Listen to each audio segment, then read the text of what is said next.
विद्यार्थियों, आज हम किसी भी दर्पण के लिए फोकस दूरी और वक्रता त्रिज्या में संबंध स्थापित करना सीखेंगे।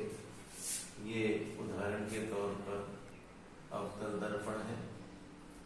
ये अवतल दर्पण के लिए मुख्य अक्ष, ये इसका ध्रुव, यहाँ इसका फोकस बिंदु और ये वक्रता केंद्र है।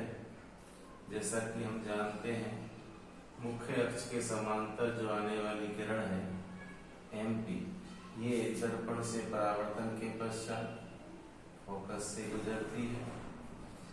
ये वाली किरण जो MP है, ये आपतित किरण होगी और परावर्तन के पश्चात निकलने वाली किरण ये PQ, इसे परावर्तित किरण कहेंगे।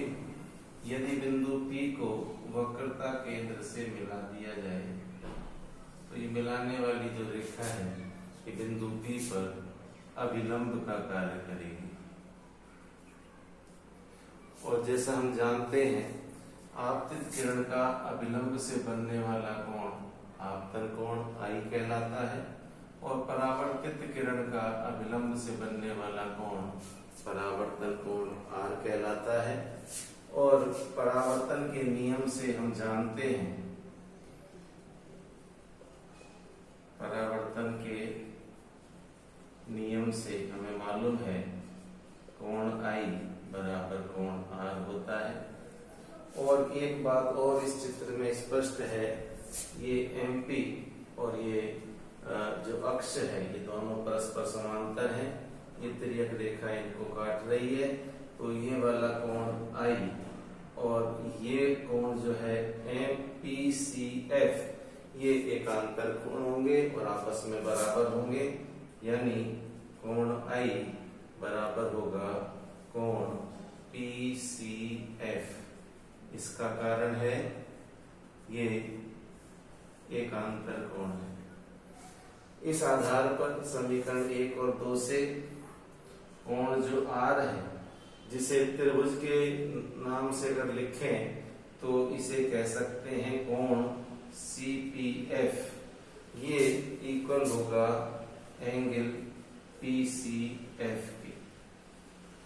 समीकरण 3 को अगर ध्यान से देखें तो ये दोनों कोण त्रिभुज FPC के कोण हैं।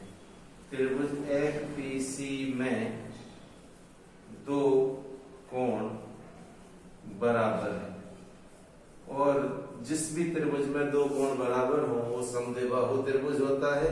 और समद्विबाहु त्रिभुज के बराबर कोणों के सामने की भुजाएं बराबर होती हैं, अर्थात PF बराबर FC होगा। ये समद्विबाहु त्रिभुज की विशेषता से ऐसा आया है, समद्विबाहु त्रिभुज की विशेषता से।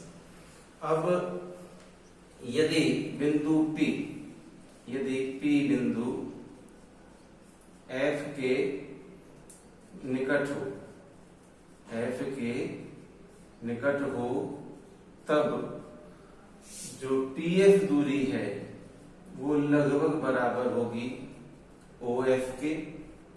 समीकरण 4 और 5 के बाएं पक्ष बराबर हैं, तो 4 व 5 से हम कह सकते हैं OF is equal to FC।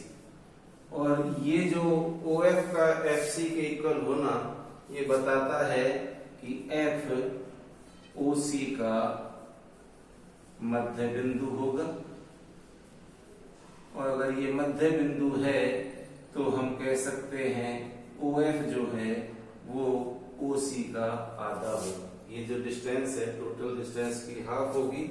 और संकेतों में अगर इसको कहें तो F is equal to 1/2 R, यानी जो दर्पण की फोकस दूरी है वो वक्रता त्रिज्या की आधी होती है। Thank you.